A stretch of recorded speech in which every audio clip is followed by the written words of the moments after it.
Now, much of AB InBev's interest in SAB Miller stems from the potential growth of beer markets in Africa, a continent of 1 billion people, but the mega merger could see the world's largest brewer face a consumer backlash on top of a commodity price slump hitting the region's bars.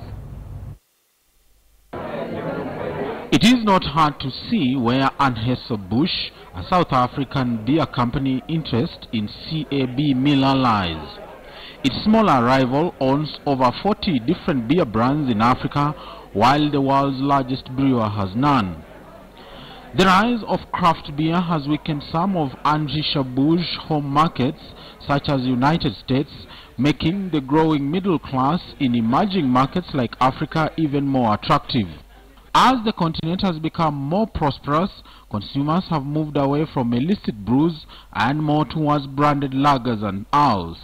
There are huge opportunities in a number of the emerging markets, of course, whether it's Africa, whether it's what's going on in China, the areas where the middle class is really developing. And of course, to be able to exploit that, you need to be big.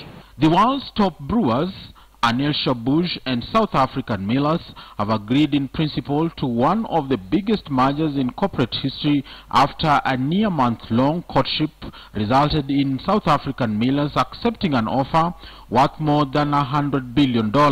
If it goes through, the new mega brewer will make around a third of world's beer.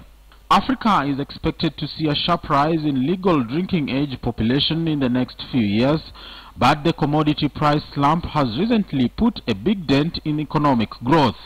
There are fears that it is filtering through to its bars as hard-pushed consumers switch back from top-end beers to cheaper sorghum-based local variants. Well, it is a bit of a problem, obviously. There are so many commodity-producing countries.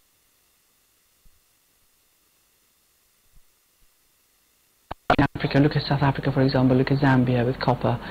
And of course the oil itself in the countries that produce it, whether it's Angola or Nigeria. Of course this is going to slow things down.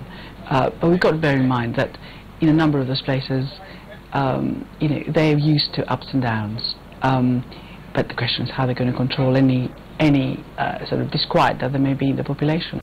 The merger also risks stirring national sentiments, which could provoke a backlash from consumers. South African Millers is often cited as a powerful advertisement for South Africa, with the international investors tracing its roots to the dusty gold prospects fields around Johannesburg, where it began selling Castle Lager in 1895. While South Africa's National Treasury has raised concern over tax erosion, with a senior Treasury official saying so be in the extreme and trying to block the takeover.